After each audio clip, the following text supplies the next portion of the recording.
This story kicks off by revealing that in just 10 years, the Eastern Federation Kingdom is destined to crumble under the weight of the 5 great sins, leading to total destruction with nothing left behind. To stop this catastrophe, our main character has taken on the role of their patron, but he never anticipated it would spiral into such a huge ordeal. Initially, he was just a regular guy, slogging through 78-hour workweeks in the modern world, but somehow he ends up inhabiting a noble in a fantasy realm. While that sounds great, he quickly realizes he's illiterate and lacks any special powers. He figures he should at least know the language, which leaves the butler dumbfounded when he sees our guy holding a book upside down. At mealtime, the maids serve him a massive feast, and he digs in, relishing his new life. They even assist him with his bath, and he can't help but think that being a young master of the Count's family is fantastic. He gets to be pampered and useless, and he feels like he's on cloud 9. But there's a catch: he has no clue where he is. Usually when someone takes over a character in a fantasy world, it's from a book or a game they've played. One of the maids mentions that his brothers, young Master Leo and Tonio, will be back tomorrow, so he should get some rest. Our MC is puzzled by this, and the maid is a bit surprised that he can't even recall his own family. As he starts to piece things together, those names ring a bell. Suddenly it dawns on him. He's in the world of Psychedelia. Psychedelia is a turn-based RPG that our MC used to play whenever he had a spare moment. But here's the kicker: no matter what path you choose in the game, the moment the 5 great sins wrath, greed, sloth, pride, and obsession show up, you're basically fucked. The kingdom's nobility and the entire city, basically everything, starts to spiral into chaos. And the Palacio house where our MC finds himself is a notorious noble family that plays a part in the subquest before the main story kicks off. The eldest son, Leo Palacio, is essentially the king of prostitutes, while the second son, Tonio, is the king of drugs. He drops to his knees as it dawns on him just how well he knows this place. It was the first subquest in the game. Looking around, he sees that the main house looks exactly like it did in the game. The Palacios are the first to be devastated by the 5 great sins, and he's the extra villain. The third son of the Palacio household, Alan Palacio. I love how expressionless his face is. He just found out he's going to die soon, and all he can think about is how much experience points he got from that subquest. As he lies down in bed, he's terrified to even sleep. He thinks about how he'd rather go back to being a wage slave working 78 hours a week, because this new luxurious life of his is set to end in exactly 10 years. To him, that's worse than 6 months of unpaid wages. He can't believe he's stuck in a fantasy world as a character with no powers. Pretty much the opposite of what most people get when they're reincarnated. But then an idea strikes him. Since he knows what's going to happen in the future, he could be like a prophet of sorts. He could prevent the world's downfall by reforming the 5 great sins, all for the sake of his peaceful, noble life. It shouldn't be impossible, considering the 5 great sins are just kids right now. But with no powers of his own, how on earth is he going to pull this off? 2 months later, our main character had successfully rescued some orphans from the human testing center. When I say our MC managed to, I really mean his knight. Evan was the one who did the rescuing. Evan reports that he's left the management of the orphanage in the hands of a girl named Utia. Our MC nods in agreement, realizing he made the right choice in picking Evan for this job, as he's quite skilled at handling such tasks. However, since our MC struggles to show emotions on his face like a typical person, Evan is left puzzled, wondering if what he just heard was a compliment, as he can't quite read his expression. To clarify, our MC tries to force a smile, and Evan thinks he'll never get used to his young master's face. He recalls how Alan used to wear his emotions on his sleeve, whether he was gloomy or happy, but now it just feels strange.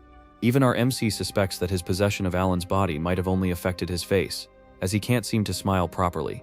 Moving on, Evan decides to accept his young master's praise, and our MC explains that Evan is a rare gem in the world of Psychedelia, because he has remained honest and loyal despite all the betrayals around him. That's why he hired him as soon as he found him. Back to the report. Evan mentions that the reason our MC sent him to rescue the children from the testing center was to save Utia, which our MC confirms. Evan adds that he can see why. Even with his experience as a mercenary, he can tell Utia is no ordinary child. She's strong enough that he can't understand why she just accepted being locked up. Evan questions why our MC didn't bring her to the estate, as keeping her at the orphanage doesn't seem beneficial. Our MC agrees, but internally he thinks that it might look like he's neglecting her instead of utilizing her potential. However, leaving her at the orphanage is part of his plan. Utia Blutia is a non-human who makes a pact with an otherworldly being to gain its powers, ultimately becoming the embodiment of the wrath of the 5 great sins and causing the deaths of countless people. However, thanks to our hero, that grim future is averted, and he wants her to grow up in peace. He believes he has finally dealt with one of the 4 remaining landmine disasters, but since he can't share this with Evan, he decides to come up with an excuse. Acting all mysterious, he tells Evan that the time isn't right yet. Evan, curious as always, wonders what he means, But as is often the case, side characters have their own narratives. He assures our hero that he understands. Our main character urges him to keep this under wraps, and to support the orphanage with enough funds for them to live peacefully. He also hands Evan a handwritten letter, asking him to pass it to Utia. When Evan inquires about the letter's importance, our hero brushes it off, saying it's just a way to check in on her. He explains that he wants to reassure her since she's been through so much. Evan promises to deliver the letter and quickly sets off on his horse. Meanwhile, our main character reflects on whether the letter will truly comfort her, but he figures it's worth a shot. The real intention behind the letter is to include some quotes he's heard repeatedly in the game. During a pivotal moment when Udia was wreaking havoc on the kingdom, the Archbishop mentioned a specific line about how a certain spell could help befriend a non-human like Udia, who had already succumbed to the sin of wrath. The line was something like casting a spell of agony from the dark, with the brightness of belonging to the fall. Honestly, he doesn't quite grasp what it means, but it seemed to resonate with Udia for a brief moment. As the story unfolds, Udia ends up killing the Archbishop. It's not that the spell didn't work, it was just too late, and her attempts to calm down failed, resulting in the destruction of the entire kingdom. Now our main character believes it should work this time, since it's not too late. He figures that since he's dealt with wrath, it's time to move on to his next target. Yet, he still finds it absurd to think about becoming friends with a monster just because of a quote. But who knows, maybe it'll actually work, especially since the Sins seem to worship some mysterious god or otherworldly being. He struggles to understand what those kids are thinking. They come off as fanatics. Meanwhile, we finally see Utia reading the letter our MC sent her, and she's not exactly thrilled. Just looking at her, Evan can't help but notice the sheer amount of mana radiating from her. It's unbelievable. According to Evan, this little girl is the strangest person he's ever met. It's as if she has no emotions at all. She asks Evan to confirm if our MC was the one who sent the letter, and he nods. In an instant, Utia unleashes her mana like a crazed Yander who just caught her partner cheating. She's upset that our MC didn't invite her to the estate, and Evan is about to feel the full force of her rage. Manifesting mana in solid form, like Utia is doing now, is something only those who have reached the Master Realm can achieve. Evan recalls our MC saying it wasn't the right time for him to meet with her yet, and surprisingly, that excuse seems to work. Utia calms down, interpreting the quote our boy included in the letter as a promise only her master would understand. Meanwhile, Evan is left bewildered, wondering what on earth is happening in front of him. Utia, fully in her Yander mode, insists that she understands what our boy meant. This girl, who honestly resembles Sheltir Bloodfallen from Overlord, embodies the sin of wrath as the daughter of monsters, the bloody Queen Utia. Meanwhile, back to our main character. He thinks he's managed to stretch his luxurious lifespan a bit. And honestly, he's not wrong. As he drifts off to sleep, he even imagines the bright moon in the sky cheering him on. He promises himself to work hard on rescuing the next child. We get this adorable little bonus panel of him placing a primrose flower on his bed before he dozes off. He thinks all he really wants is to live a long, peaceful, luxurious life. Is that too much to ask? In the Astria Kingdom, there's a tradition of placing primrose flowers on wounds or old scars for the deceased during funerals, which basically means our boy is in deep trouble. The next day, our MC finds himself in the library, where books are literally falling on his head, as if they're trying to kick his illiterate ass out. He's currently on the hunt for clues about the third sin, let's call them landmines, but the whole process is giving him a headache. Evan reports that they've successfully rescued the second child, all thanks to our boy's intel on where to find her. Our MC asks if Evan made sure they treated the child extra kindly, to which Evan confirms, explaining that after saving her from the illegal slave market, they were very gentle with her. But before he can finish, someone kicks the library door open, sending them both flying. This brute turns out to be Tonio, the second son of the County Palio. He starts bullying our MC, asking how an illiterate guy like him is even holding a book. I love our MC's bratty eyes. He's completely unfazed. As Tonio ramps up the pressure, demanding answers, our MC thinks this guy is such a nuisance. He even wonders how the original Alan would handle this kind of treatment. Realistically, he would love to fight back, but that just seems like too much hassle, so he decides to play it low-key. He tells Tonio that since it looks like he wants to use the library, he'll be taking his leave. Thinking he's completely dominated our MC, Tonio steps on his head with a mocking grin.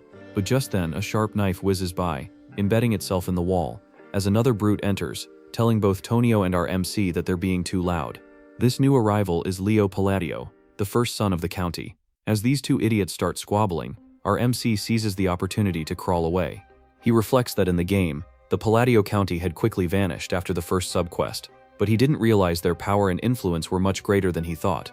Basically, what's really happening here is that these scummy brothers are fighting over who will become the family head.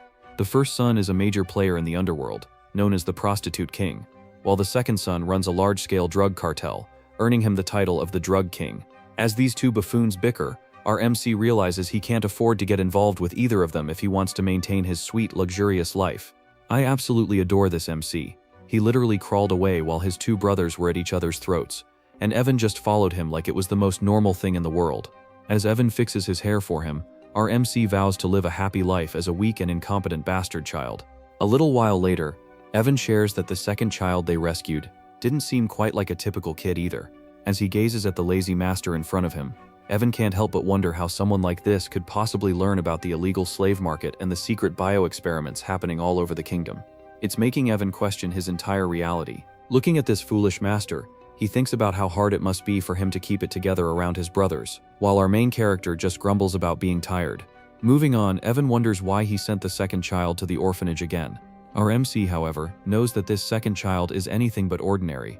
In fact, he's on a whole different level. Within the United Kingdom, which is made up of several nations, the central one is the Kalian Kingdom, where the second child they saved from the illegal slave market hails from. This child, or more accurately, the second boss of psychedelia, is known as Deus Macalian. After being sold into slavery and mistreated, he ended up embodying one of the 5 sins, the sin of sloth. He then went on to wreak havoc on the kingdom in the most horrific ways imaginable. This part of the story left many players shocked by psychedelia's cruelty. Despite his title as the Sin of Sloth, he was actually known for being incredibly hardworking, always repaying debts and wrongs multiple times over. That's why our MC stressed to Evan the importance of treating Deus with utmost kindness. The graphics of Deus's fights were so intense that our MC still trembles just thinking about them. Trying to keep an air of mystery, he answers Evan's question by saying that he sent the second child to the orphanage because the time isn't right yet. Evan just nods along, saying he expected as much. He then asks if the letter he sent to Yudia this time was about the second child, to which our MC confirms. But in reality, we get a glimpse at what's really in that letter. He's just venting to Yudia about how his older brothers are picking on him. Honestly, this guy cracks me up. I really love this MC. Anyway, he claims in the letter that he told Yudia to look after the second child, who's feeling a bit under the weather. And in a way, he's not wrong. Deus could definitely use some time to chill and heal. Meanwhile, at the orphanage, Deus is trying to keep to himself, hiding his body covered in cuts. Yudia approaches him and asks if he's broken. She wonders if the Black Goat organization is responsible for his injuries, and just hearing that name gets a reaction out of Deus. In her Yandere mode, Yudia starts talking about how even though he's broken, he's still been chosen. She congratulates him for being selected by the Blue Moon, which is what they call our MC. It seems like Yudia is setting up an organization with our MC at the helm, and she promises Deus that if he stays loyal and follows their orders, he'll get his chance for revenge. Hearing this, something stirs within Deus, and his own magic, or maybe the authority of Sloth, like in ReZero, starts to manifest. With that settled, Yudia decides to write her first reply to our letter, and for some reason, she's way too excited about it.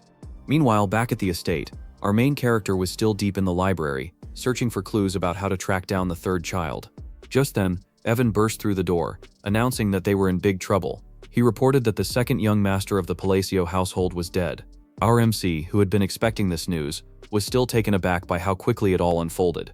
The funeral was held almost immediately, but what really shocked everyone was the complete lack of mourning. Even their father showed up with 2 prostitutes by his side. Like, seriously? Our MC was a bit stunned. Bringing drugs and women to your own son's funeral is crossing a major line. He always knew this family was messed up, but this was next level. He mused that psychedelia really is a dark fantasy genre, indeed. Anyway, moving on. Our MC thought that Tonio's accidental fall seemed a bit off compared to what he remembered.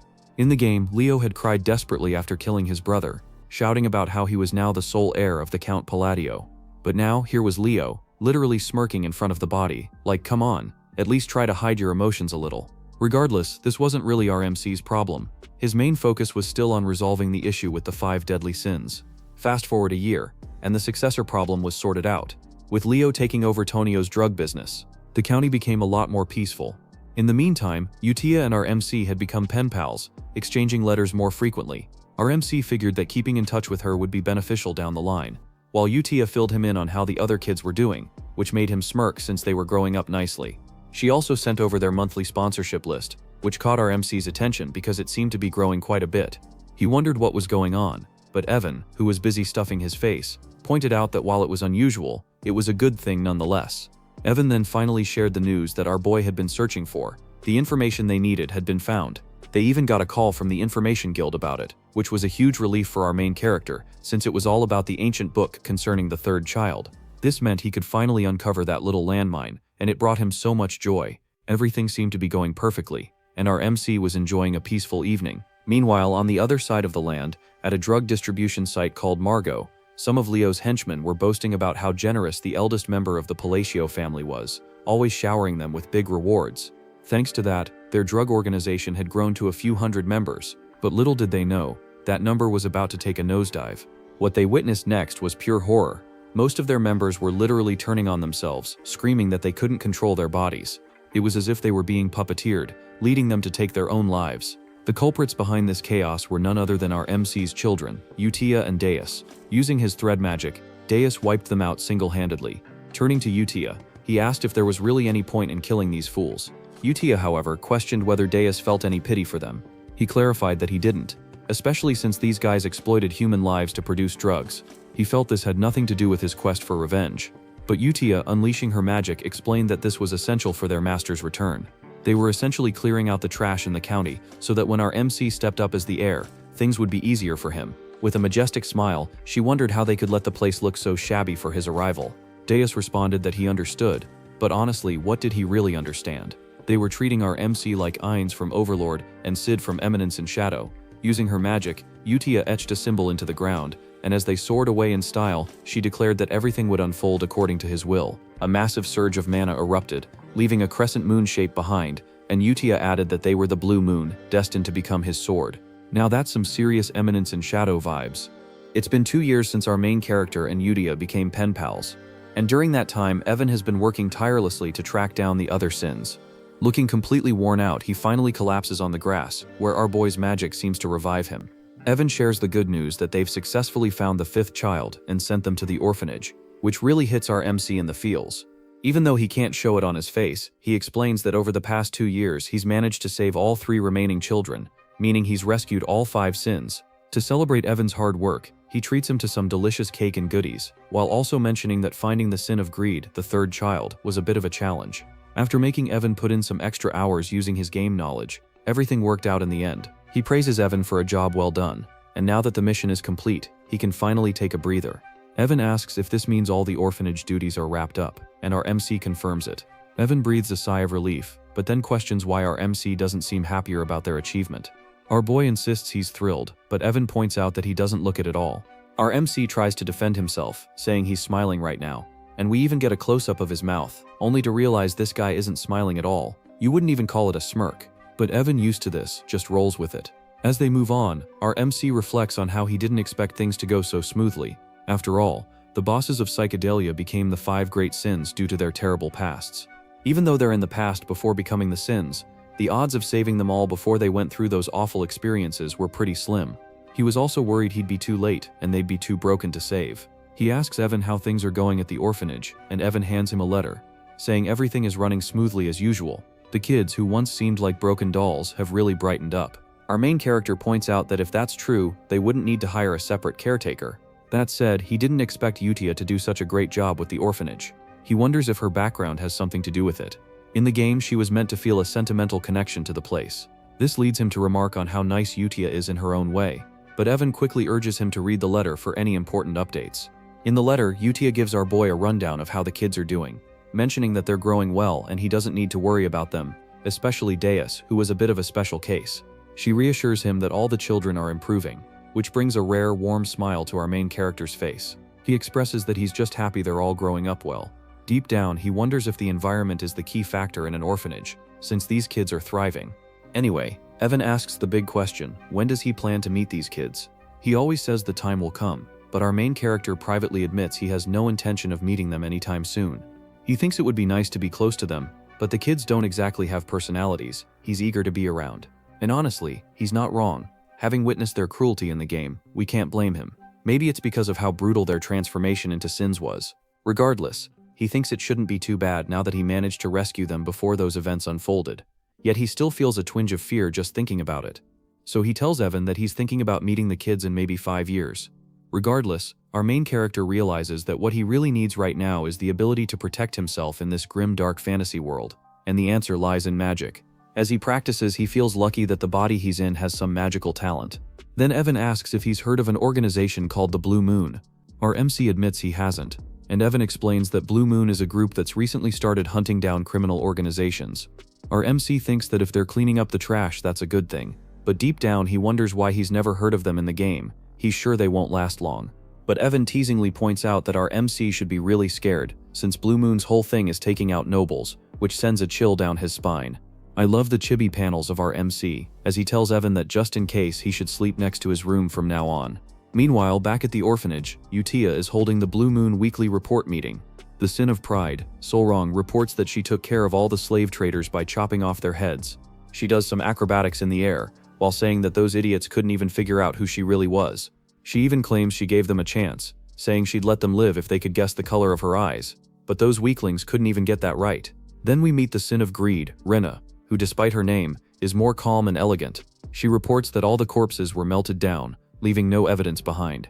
The Sin of Mysophobia, Radon, reports that he also wrapped things up in the south, taking care of the illegal human testing grounds and turning those Avalon bastards who were causing trouble into minced meat. These kids are seriously scary, I tell you.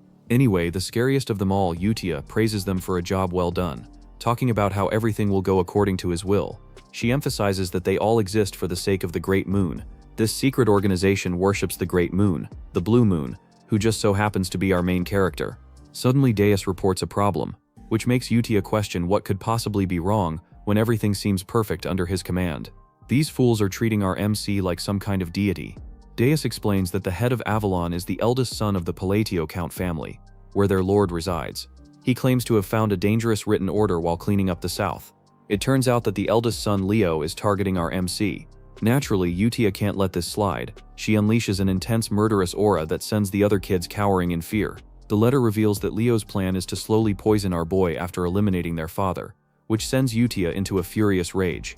Fast forward 2 years, our MC's father, Count Palato, has passed away, and just like before, his funeral is held almost immediately. Our MC explains that while the official cause of death is heart failure, it's clear he died from an overdose. Meanwhile, at the funeral, Leo gets news that the Blue Moon has struck one of his facilities.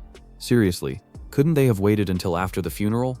Leo keeps asking if everyone was wiped out again.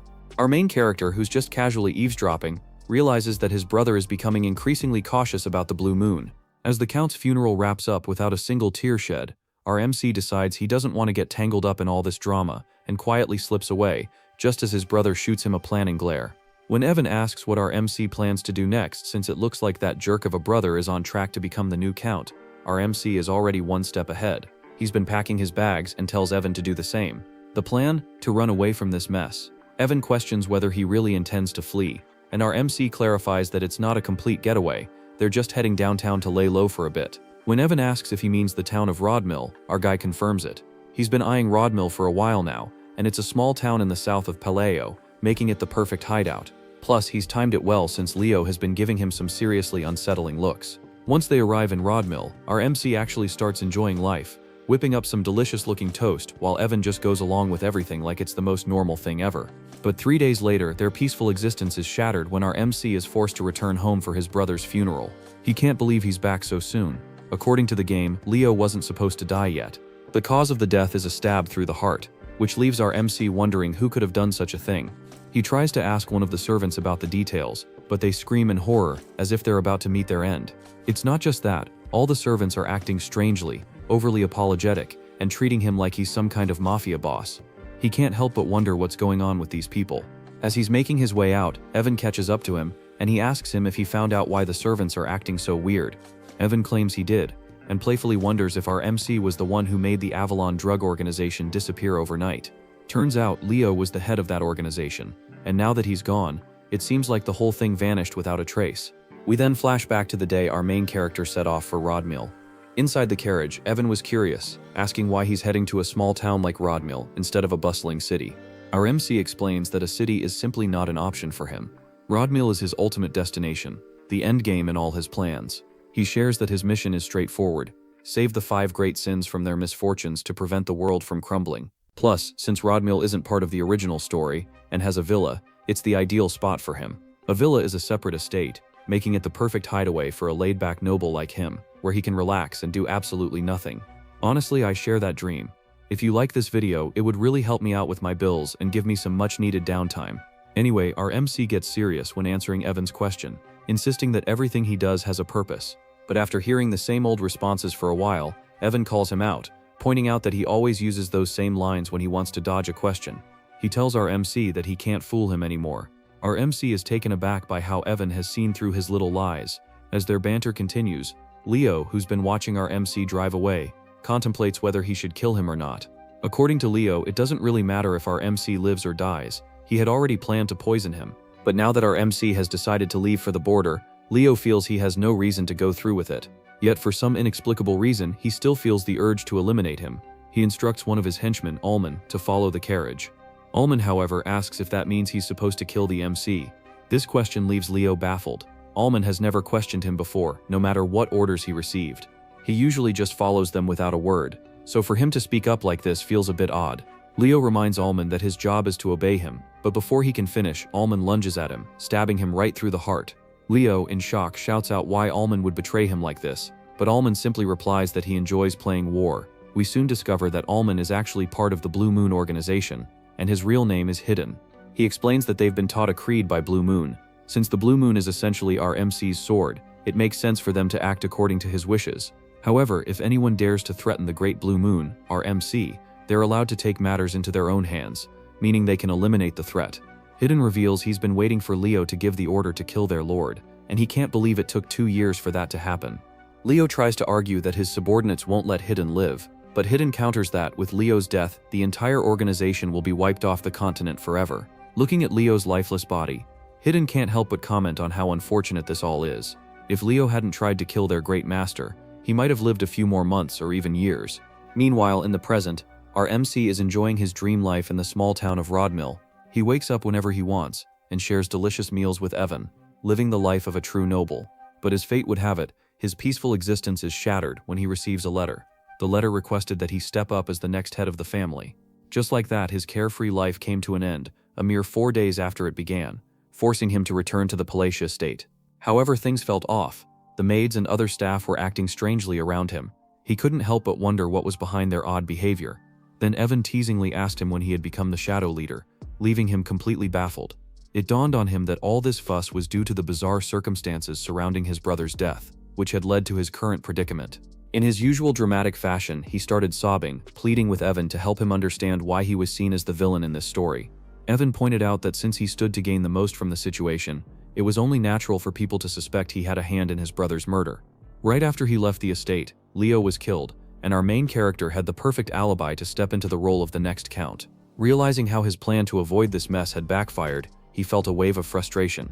But Evan tried to lift his spirits, explaining that with the drug organization, Avalon, out of the picture, and his brother gone, he wouldn't have to worry about anything anymore. Evan jokingly added that, in short, our main character was now the new shadow leader of the county, who had supposedly orchestrated the assassination of a swordmaster. Despite Leo's scummy reputation, he was still regarded as a swordmaster. Our main character began to ponder where to even begin, as he couldn't think of any organization capable of taking out a key figure in the underworld so swiftly. He asked Evan about the group he had heard hunted other organizations, to which Evan wondered if he meant the Blue Moon. Our main character speculated whether the Blue Moon could be behind his brother's death and the downfall of Avalon.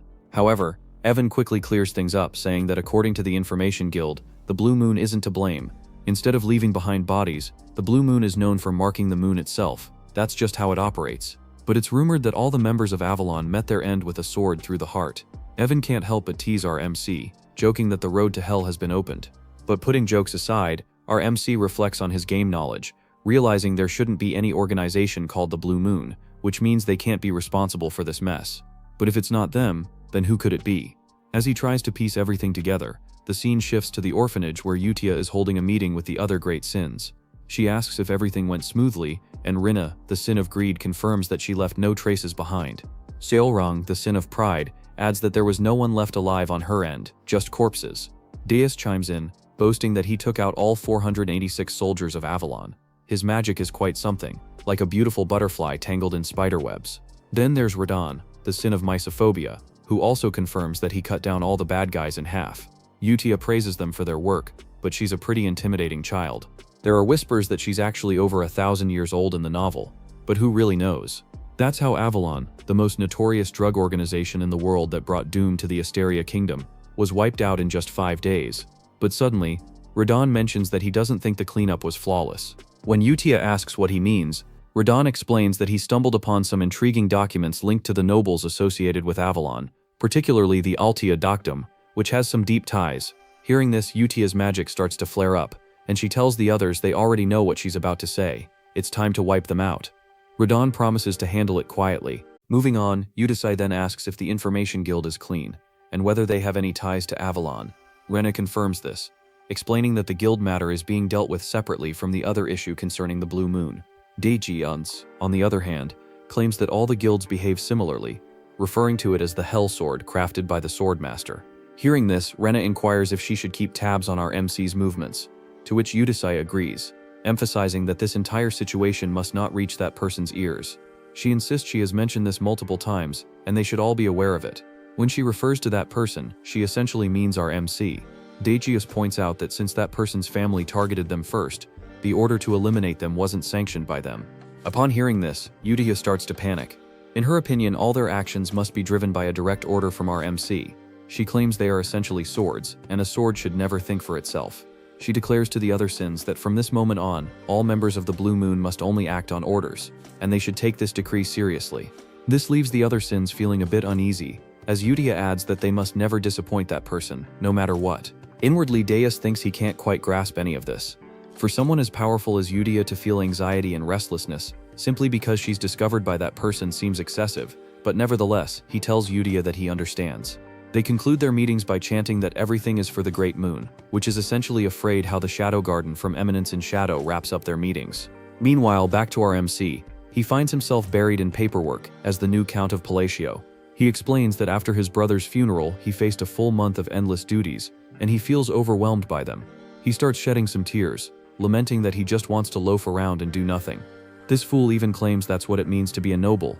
Anyway, he couldn't help but think that even though he had made quite a few enemies, his brother Leo's death was supposed to happen 6 years from now. But with the strange circumstances surrounding all his brother's deaths, everything shifted, and now all the family responsibilities had landed on him as the sole heir. Just then, a few ministers from the county walked in, bringing even more paperwork for him to deal with.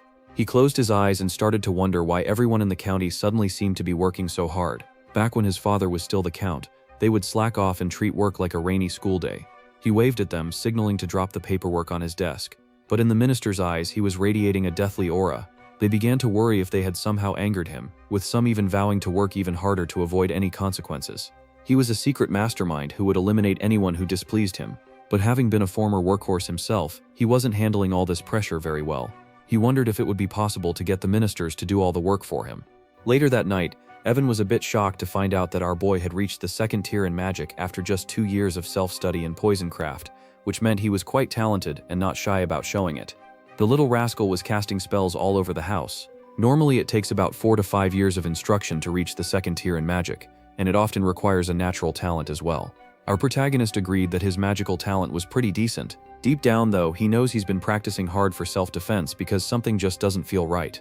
To wield magic effectively for protection, one must have perfect control over their mana, just like he's managing to do at this moment. Still, he can't help but wonder what good his magic is if it's only half-baked. He insists he's tried every type of magic this fantasy world offers, and at first it was thrilling. He thought that mastering magic would mean he'd have nothing to fear, but now it feels more like he's scrambling to learn magic just to save his own skin. That's when the harsh reality hits him. His mana capacity is alarmingly small. Without enough mana, there's no magic, and that spells trouble, possibly even death. As he wallows in his predicament, we discover that innate mana capacity is akin to an athlete's natural weight class. While some are born with extraordinary talent, our main character is stuck with a minuscule mana pool, and no amount of training will change that. Yet he clings to a glimmer of hope. If all else fails, there's a way to fix it. Just then, Evan interrupts his thoughts, announcing that his invitation to the ball has finally arrived, leaving our present puzzled about what he's talking about. The scene shifts a few days later to the grand ball, where our main character makes his entrance in some truly majestic attire. The fit is impressive, but being the introverted guy he is, he claims to be already worn out, even though he just got there. This party, let's call it what it is your typical aristocratic gathering in the southern part of the Asteria Kingdom. It's basically a meet and greet for nobles, and since our MC is about to be sworn in as a count soon, he really has to show up. He gets into serious mode, thinking this is his golden opportunity to network with the nobility, which is crucial for his ultimate goal of living a peaceful life. But soon enough, he realizes that making those connections is going to be a lot tougher than he thought, as everyone seems to be fleeing from him in sheer terror. He even tries waving at them, but they literally just run away. Evan, his friend, tries to lift his spirits, telling him not to be down, but our guy insists he's not upset at all, even if his expression says otherwise. He tells Evan he expected this reaction and vows to try harder as he heads out on his own. However, our protagonist seems a bit clueless about what's really happening. He thinks the other nobles are looking down on him for being a low-class noble without any backing, and he's not entirely wrong. The current Palacio household is indeed filled with troublemakers, like his two older brothers. Picking up a wine glass, he assistants himself that he didn't come to the ball without a plan, and is determined to unlock the social skills he's been secretly honing. He starts talking aloud about the wine's unique aroma in an attempt to spark a conversation, but due to a mysterious condition that makes it hard for him to show emotions on his face, he ends up looking quite villainous, especially when he tries to smile. He tells a lady he'd love to have some bottles at home, all the while thinking his smile is perfect, but in her eyes he resembles a demon king, and she bolts, saying she'll tell her father to prepare them right away. To the other nobles, it looks like our protagonist just extorted and blackmailed the poor lady into giving him a limited edition regional wine. What a mess. Evan tries to comfort him, while our protagonist insists that the lady must have just been shy. Later, we find him sulking in a corner while Evan is happily munching on food, teasing him about how his list of gifts has grown. It turns out the wine incident wasn't a one-off. Every time he tries to talk to someone, they think he's trying to blackmail them, handing him things like a Pensia citrus tea and more. He can't shake the thought that Palacio has become way more notorious than he ever imagined. With rumors swirling about him having killed his two brothers, he's basically turned into a figure of fear and dread. Feeling down, he tells Evan he needs some fresh air. As he steps outside, a certain red-haired beauty catches his eye. While he's out there, he can't help but wonder where it all went wrong. Suddenly, a soft voice calls out to him from behind, asking if he has a moment. He turns around, puzzled about where the voice came from since he doesn't see anyone. Looking down, he finally spots a cute young girl who introduces herself as Loria, the third daughter of Duke Altea. Hearing the name Altea, our MC recognizes it from the game, and he explains that the Altea family was one of the three major shadow players in the Psychedelia game, known as the Northern Troublemakers. This realization stung a bit, as he had hoped someone normal had actually spoken to him. He also wondered why he couldn't recall this girl at all. Had she not appeared in the game? Loria, however, was straightforward, asking him to lend her his strength for protection, as she will be facing an assassination attempt soon. Loria explains that she's in serious trouble and needs our protagonist's help. But when he looks at her, it's clear he's unsure. You see, Loria has been living under the protection of her father's mistress, but now that her father's health has taken a turn for the worse, she fears her older sisters might try to eliminate her. Our main character can't help but think this situation mirrors his own past with his brothers. As he gazes at her, it dawns on him that the reason he didn't recognize Loria from the game is that she must have already been dead and never made an appearance. Loria, looking as adorable as ever, pleads for his assistance, claiming that with his abilities, he could really make a difference. But our protagonist firmly turns her down. She insists she's not coming to him empty-handed. If he saves her, she promises to share half of the Altea family fortune. Still, he walks away, feeling a twinge of sympathy for her. Deep down, he knows he can barely manage his own magic, so it's best not to give her any false hope. Despite wanting to help, he's not the all-powerful figure everyone thinks he is. As he heads into the party room, he can't shake the image of Loria's sad face, which makes him feel guilty. He wishes her luck before stepping inside. Meanwhile, Deus and Ren, who have been observing from a distance, start to wonder what their next move should be, since one of the Altea family members has approached their master.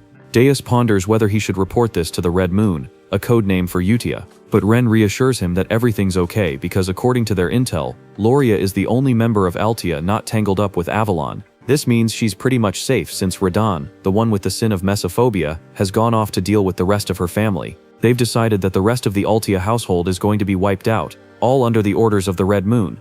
Ren adds that their main mission right now is to ensure their master doesn't catch wind of anything related to the Avalon situation. Meanwhile, our clueless main character is left wondering why everyone seems to be avoiding him. Does he have some sort of invisible barrier, keeping people at bay? Just then, the red-haired woman from earlier approaches him, and it genuinely brings a smile to his face. Well, more of an inward smile since he can't believe someone actually acknowledged him. He thinks maybe this time he'll actually manage to socialize. But as he turns around, he realizes she's not just any ordinary woman, she's another shadow player. Looking at her, he recalls seeing her face in the game, and it hits him that no normal person would approach him first unless they were trouble. He greets her, calling her Lady Zenonia, which surprises her. How does he know her name? Our protagonist explains that she's quite famous in her own right. In the Asteria Kingdom, there are three prominent shadow player families: the Altea in the north, the Palladio in the east, and the Zenonia in the west. This stunning curvy lady is introduced as the eldest daughter of Count Zenonia, Kalaya. She asks him if she's really that well known, and he explains that while Kalaya Palladio runs a gang, the Zenonia family operates more like a clever criminal syndicate.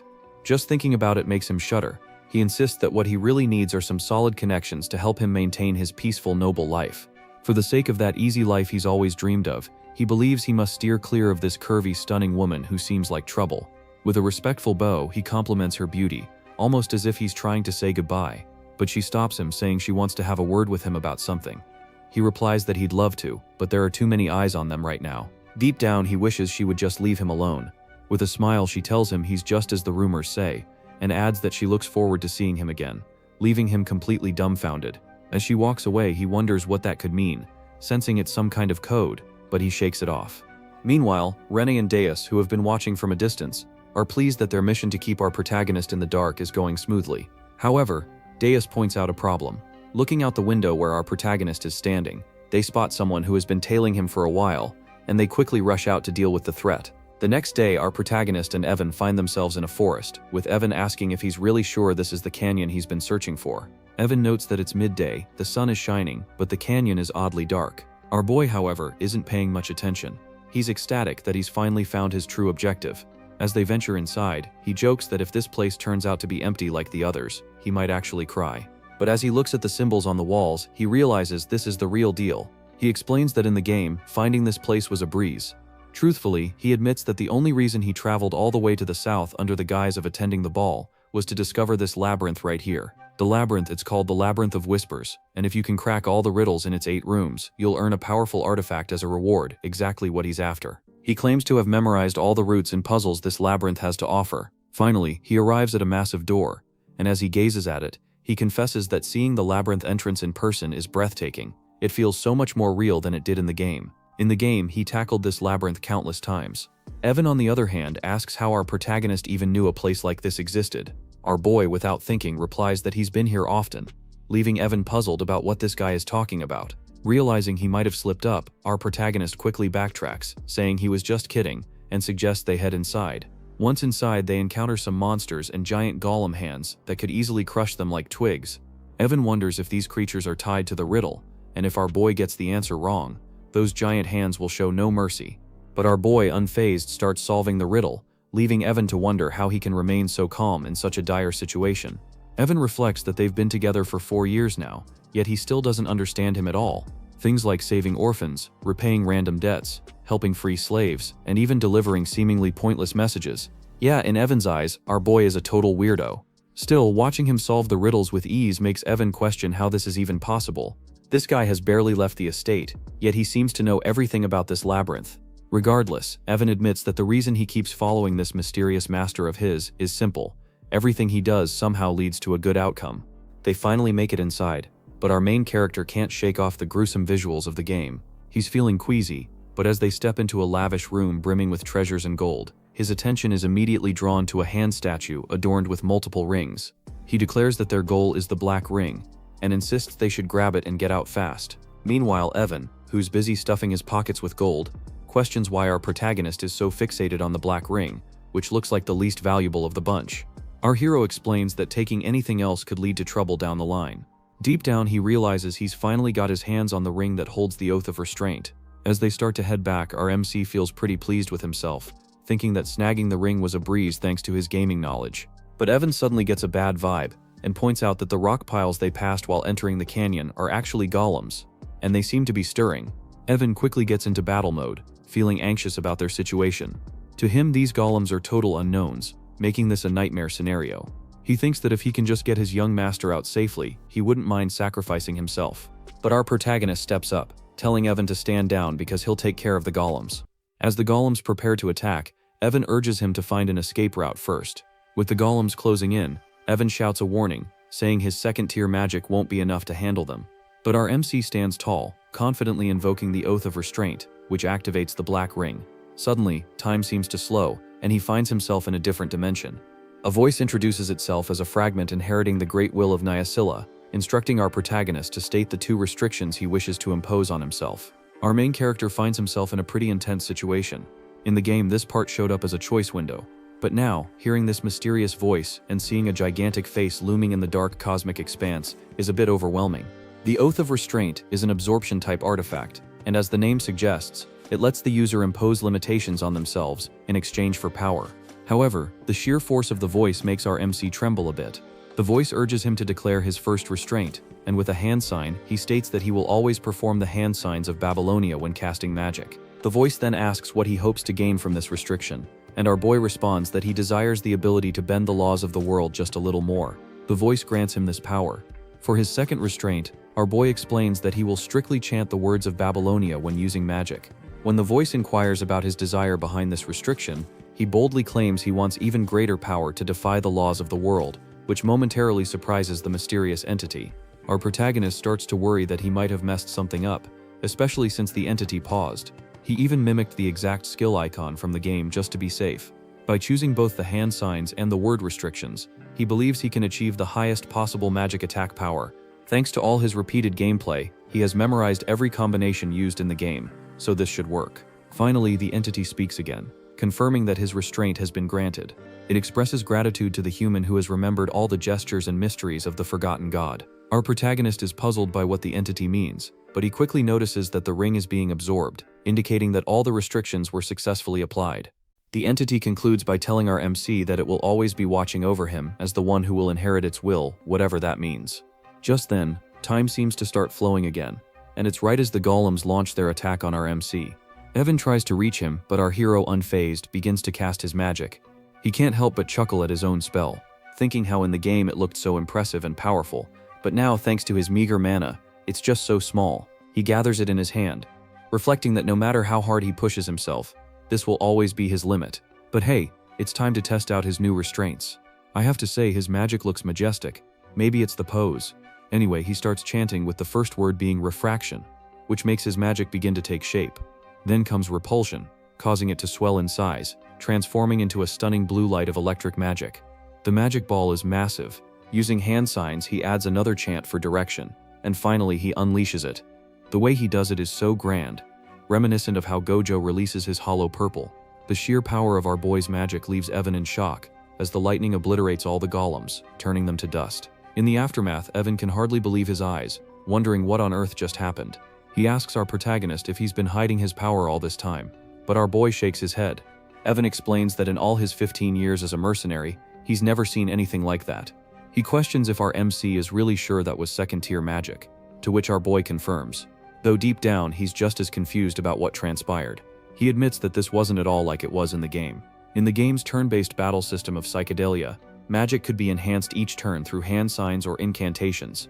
This time, he boosted the chain lightning magic with all 4 incantations and hand signs for a total of 5 turns. In other words, he simply used magic settings for a large-scale lightning spell.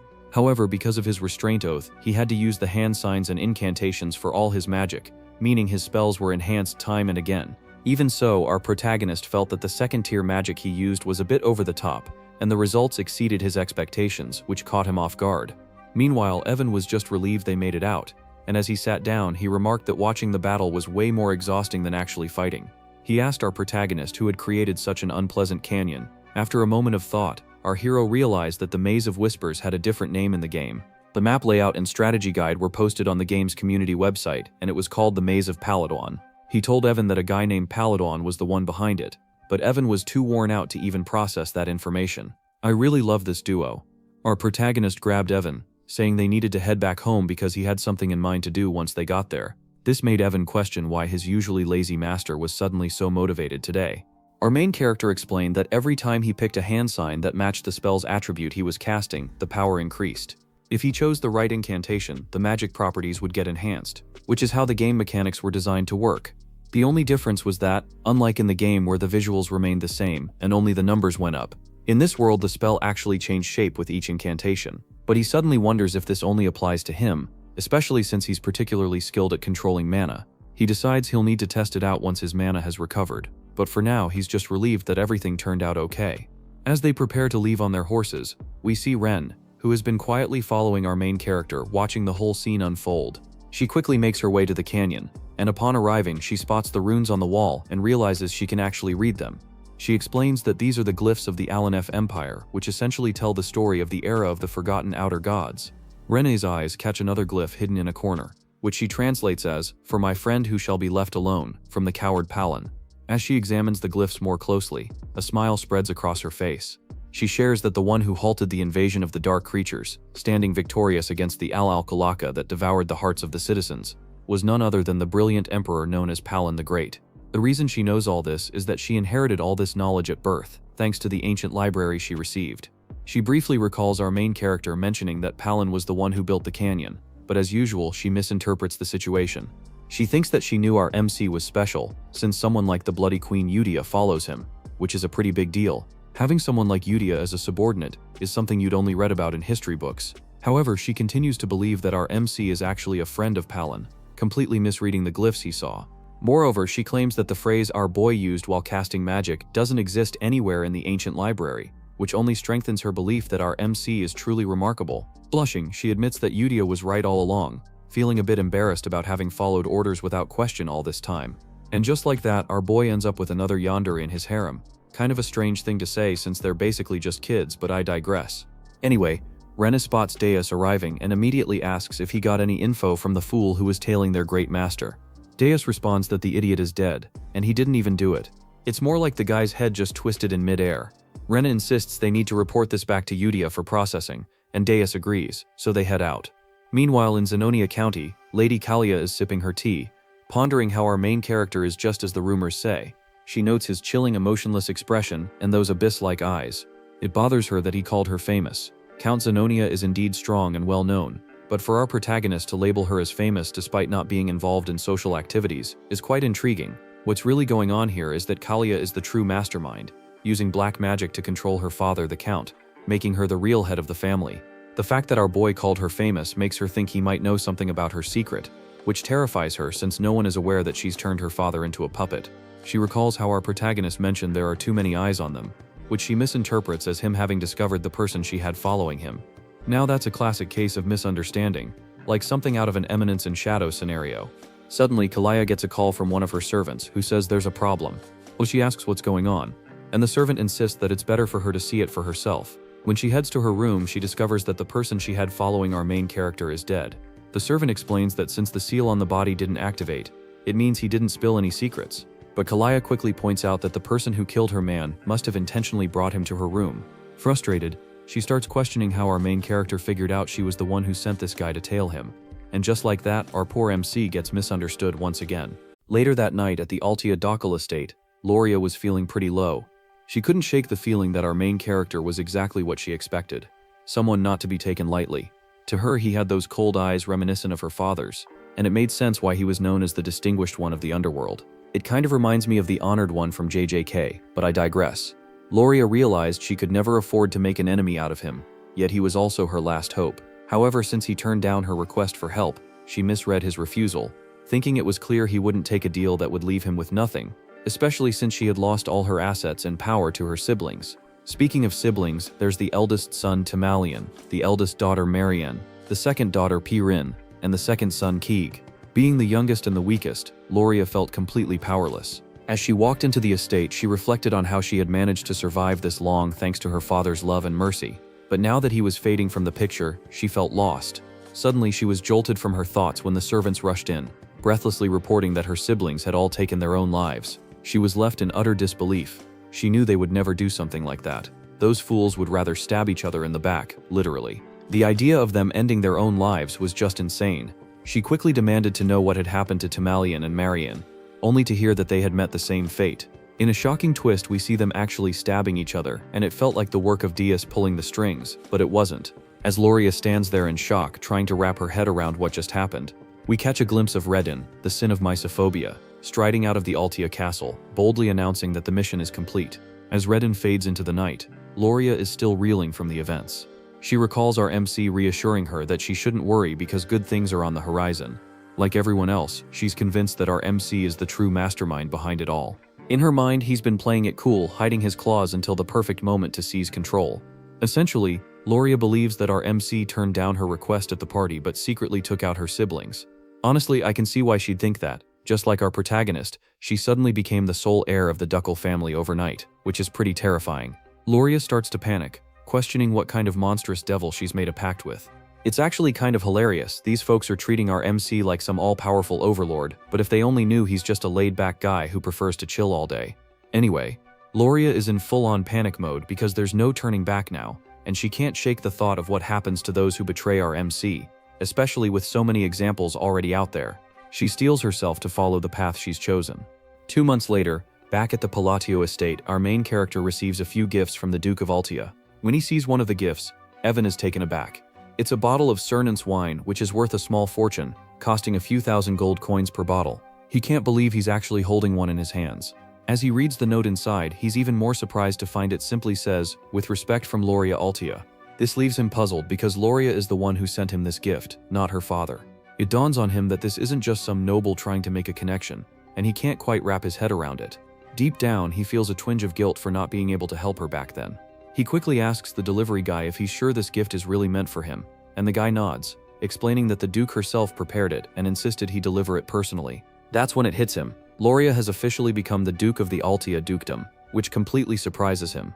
By the way, doesn't Loria seem a bit older than she should? It's only been a 2-month time skip, but who's counting? Loria, on her end, reflects on how quickly those 2 months have flown by. She shares that after her father's funeral, she took on the role of Duke following the succession ceremony. Looking around her office, she remembers how she couldn't even step foot in this room back then. The loss of her siblings happened so suddenly, but she was never suspected because she had a solid alibi. She was at the ball. She recalls that during that time, her siblings had taken down her secret organization, and when she returned to the mansion, she felt utterly powerless.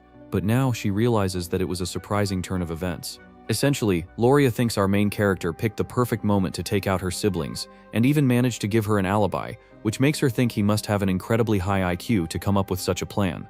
To Loria, it seems like our MC pretended not to care about helping her, all to keep up appearances at the party that night, while he was actually busy cleaning up the mess behind the scenes. It's like some overlord-level scheming. These folks are really elevating our MC to legendary status. She even wonders just how far ahead he can see. She mentions that she didn't even bring up her father's funeral to him because she didn't want to add to his burdens. In any case, Loria wraps up her thoughts by concluding that our MC must have helped her, because he needs the Altia Dukedom for some part of his grand plan. She acknowledges that while she managed to unite all the subordinate organizations of the Altia Dukedom, it still wouldn't be enough to match the hidden power our MC possesses, which can only mean one thing: he's after something from her. She points out that our MC is the Count of Palatio, a major player in the underworld, who has built his power and influence solely through his business savvy. Loria wonders if there's even anything she could offer him that he doesn't already have. She also speculates whether our MC needs the Altia name to continue manipulating the political landscape from the shadows. But for now, she decides to focus on her own tasks, knowing that the Distinguished One will reach out to her soon. And just like that, our boy adds another problem child to the orphanage. And honestly, the nickname the Distinguished One is just too cool. I'm loving this series. Blushing, Loria hopes that our MC appreciated her gift and the gratitude she sent his way. Yeah, things are definitely getting a bit out of control. Back to our MC, the delivery guy takes off, leaving him still bewildered about everything that's happening. He reflects on how Loria was threatened with death, and now she's the Duke. Even Evan is scratching his head, wondering what's going on with our boy, but our MC senses that something feels off. Fast forward a few months, 5 years before the original story kicks off, and our boy has matured quite a bit. As Evan approaches him, he asks if he should start calling him Count from now on. But our boy reassures him that he can call him whatever he likes, since the succession ceremony hasn't happened yet. However, since a year has passed while he's been acting as the Count, the ceremony doesn't really hold much weight anymore. Deep down, our boy starts to feel a bit downcast, realizing that he never intended to become the Count in the first place. His original plan was pretty straightforward.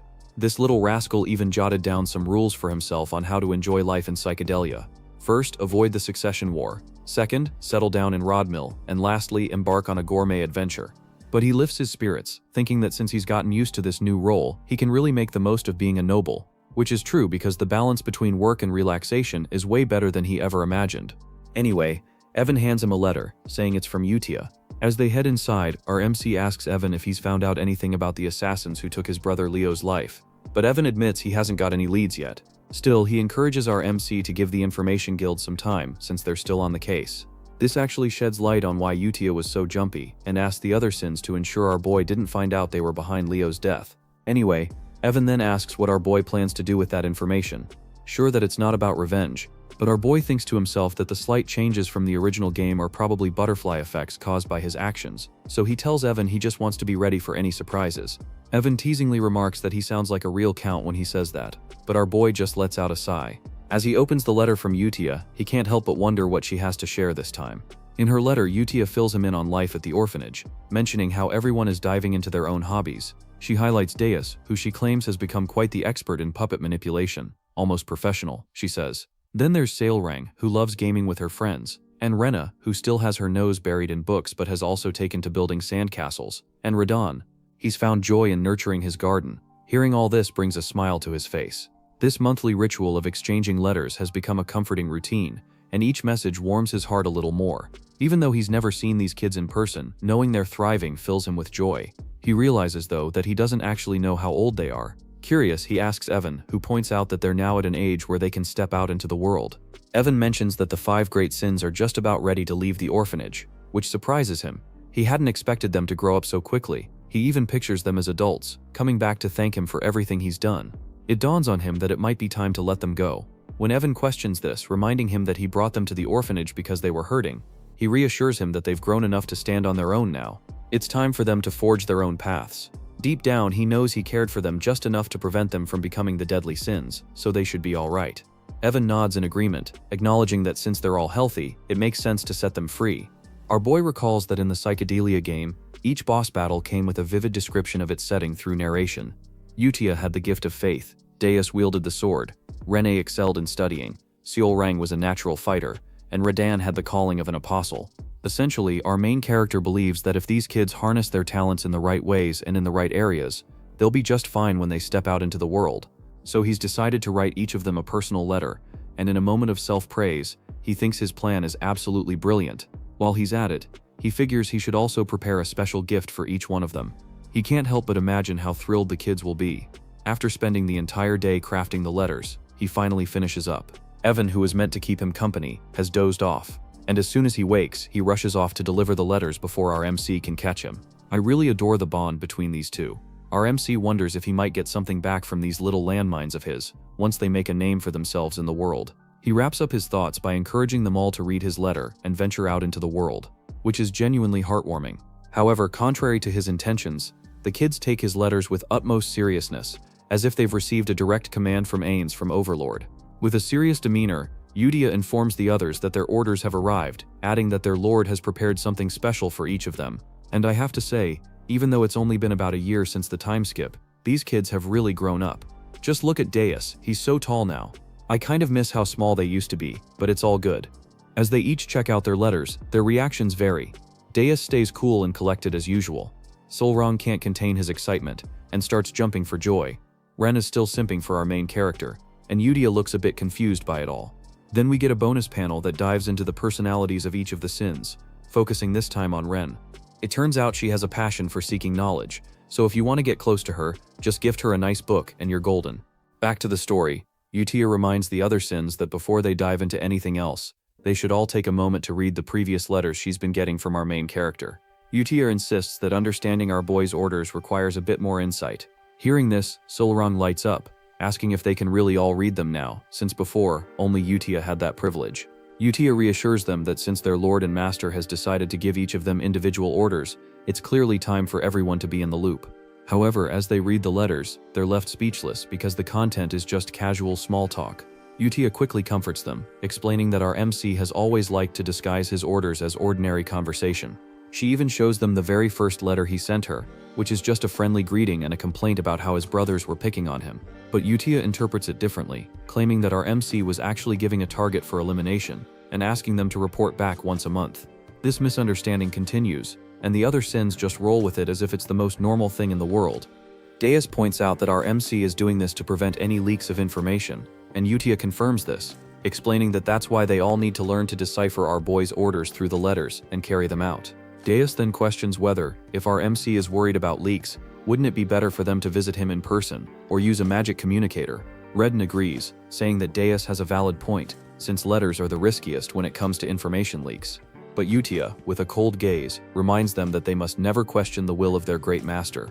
All they need to do is follow his orders. Even Deus feels a bit intimidated and reassures Utia that he hasn't forgotten. Meanwhile, Sailrang, on the other hand, is just thrilled to have received a letter. She encourages the others to read theirs too, and as each of them opens their respective letters, they interpret the messages in their own unique ways. Deus announces that his orders are to head to Caliburn, the nation of knights, while Sailrang mentions she's supposed to go to the colony, which is smack in the middle of a desert. Redden says he's off to Raxas, the entertainment city, and Ren is set for Larthania, the maze city. Then there's Utia, who in her full yandere mode insists she's heading to the Rosario Kingdom. And honestly, what's up with that artist? Why did they draw our girl like that? Not that I'm complaining though. Utia then asks if everyone knows what they should do once they arrive, and they all nod in agreement. Deus admits he's not entirely sure why, but his orders are to become a knight. Sailrang reassures everyone that they've also been told not to worry, as the patronage will continue. Rena chimes in saying their master has also revealed the location of the gifts, and Redden adds that whatever those gifts are, they'll find out when they get there. Utia praises them all and reminds them to keep one crucial thing in mind: unless their great master says it first, they should never mention the name of the Blue Moon. This basically means they can't reveal our boy's real name under any circumstances. And just like that, all the Sins left the orphanage, ready to embark on their respective missions. 3 months later, back at our protagonist's desk, he was diving into some research on magic. As he sifted through the information, he realized it was just as he feared. There was nothing new about the changes in magic and its phases. This meant he'd have to figure things out on his own. Glancing over at Evan, who was nearby, he asked how the search for the person who killed his brother Leo was progressing. Evan replied that the Information Guild still hadn't uncovered anything, leaving our protagonist deep in thought. He couldn't shake the feeling that the butterfly effect had spiraled out of control. After all, he had saved the 5 deadly sins, and even Loria, who should have died long ago, was not only alive, but had also become a duke. That was pretty unsettling. She was amassing power and influence in the underworld at a frightening pace. Dude, he really doesn't get that all this influence is being set up for him. He then instructed Evan to halt the investigation into his brother's assassin. When Evan asked if he was sure about that, our protagonist reflected that sometimes ignorance is bliss. In the game world, it seemed like nothing could escape the Information Guild's network, and since this situation was doing just that, it felt like a recipe for trouble. He worried that these kinds of things could lead to unforeseen and pointless deaths. Ultimately, he reasoned that as long as he didn't interfere with the organization that killed his brother, they wouldn't pose a threat to him. There was no reason for them to attack unless he approached them first, and he had no plans to do that. So he told Evan that there was no point in continuing the search, and Evan nodded in agreement, saying he would inform the Information Guild to stop the investigation. Switching gears, Evan shares some news. It seems Deus has just been named a knight in Caliburn. Our boy, fully aware this was coming, simply brushes it off with a casual, "Good for him." Fast forward 3 months, and Evan has more updates. Deus has apparently formed an entire knight order, but again our boy shrugs it off, only remarking on Deus's talent. He then asks if this means Deus has reached at least the sword expert level, or maybe even higher. The sword skills are divided into 3 tiers: sword user, sword expert, and sword master. Our boy figures it hasn't been long since Deus was knighted, but Evan points out that people are buzzing about it, claiming the world will see the 5th master knight in under 10 years. Curious, our boy asks if Evan is referring to the rank of sword Caliburn when he mentions master knight, and Evan confirms it. Hearing that, our boy can't help but feel a swell of pride. 6 months later, a whole year has passed since the 5 deadly sins left the orphanage, and by now our boy is settling into his responsibilities as a count. Suddenly, Evan calls out to him with some fresh news. Deus has become a sword Caliburn, officially making him the 5th master knight in the kingdom. Our boy is taken aback and reminds Evan that only sword masters can achieve the title of master knight. The sword master of Psychedelia is a superhuman who has surpassed the aura blade and unlocked a unique ability called derivation. He presses Evan again, asking if he's sure Deus has really become a sword master. Evan clarifies that, to be precise, Deus is on the verge of becoming one. He just hasn't developed his derivation yet. Still, the kingdom has already bestowed upon him the title of master knight, and on top of that he has triumphed in a duel against the 4th sword. Evan adds that the 4th sword also fell to the northern barbarians, which our boy confirms, noting that according to the game's lore, they should have been at war for over a decade. Evan goes on to explain that mastering mana and learning to manipulate it within a person's body takes about 15 years, and creating a derivation can take several decades. The first sword, Reinhardt, was just 32 when he became the youngest master knight in history, and this all happens during the main story's Act 3. Reinhardt was incredibly strong. Even with his natural talent, it took him over 20 years to reach that level. Now here's Deus, a child with no sword knowledge, who's already a master knight. Our boy thinks that if Deus is just waiting for his derivation, it basically means he's surpassed Reinhardt while still being a sword master. He wonders if he can latch onto him sooner than he thought, and Evan, as usual, just nods as if it's the most normal thing in the world. But our boy quickly dismisses that idea, saying he can't do that. Just like that, Evan shifts his tone again. Anyway, our protagonist feels like Utia is the only one who truly cares about him. It's been a whole year, and the only letters he's received have been from her. Even while navigating through the Holy Kingdom, Utia kept sending him updates about the deadly sins, which shows they've been in touch. Yet he can't help but feel a bit down that these kids, despite never having seen his face, should have at least thanked him for the gifts he prepared for them back then. He feels a pang of guilt, but slaps himself across the face to refocus. He tells himself he's grateful they haven't destroyed the kingdom after awakening to their deadly sin powers. He reassures himself that as long as they're doing okay, he's happy with that. But I don't think Evan is buying it though. In the heart of Caliburn, right in the bustling central area of Kirtham, stands the grand mansion where the esteemed solar eclipse knights make their home. As the knights went about their usual training routines, our boy Deus watched from above. Known as the captain of the solar eclipse knights, and the youngest master knight in the kingdom, he had a lot on his mind. For the first time, we also catch a glimpse of his adorable little sister. From Deus's perspective, it's hard to believe that a whole year has passed since he left the orphanage. Reflecting on that time still makes him feel a bit embarrassed. You see, when Deus lost everything to the Black Organization, he was separated from his sister, whom he thought he had lost forever. That experience filled him with uncontrollable rage and hatred. It was during this dark time that our boy saved him. Deus explains that just being saved wasn't enough for him to pledge his loyalty right away. But when Utia promised him a chance for revenge, he decided to follow orders under the blue moon, which led him through countless dangerous missions and intense training. Looking back, Deus admits he didn't care much about the missions or his own well-being. For years, he carried out tasks that would lay the groundwork for fighting against the dark forces. Eventually, he received his very first personal order. But honestly, he felt a bit skeptical about it, especially with our boy letter involved. In the letter, our boy instructed him to head to a small hotel in southern Caliburn, mentioning that he had left a gift for him there. At that moment, Deus wasn't particularly excited about the gift. However, when he stepped into that hotel, he was completely taken aback. Inside that unexpected letter from our main character was something truly precious. The gift was his long-lost family, his little sister. As he embraced her tightly, Deus realized this was a gift more valuable than life itself. I have to say, our MC is quite clever. He might have known all along where Deus's sister was, perhaps even saving her and orchestrating this heartwarming reunion. And just like that, we've come to the end of today's story. If you're still with me, drop the word cheesecake in the comments. It's a little nod for those who stuck around till the very end.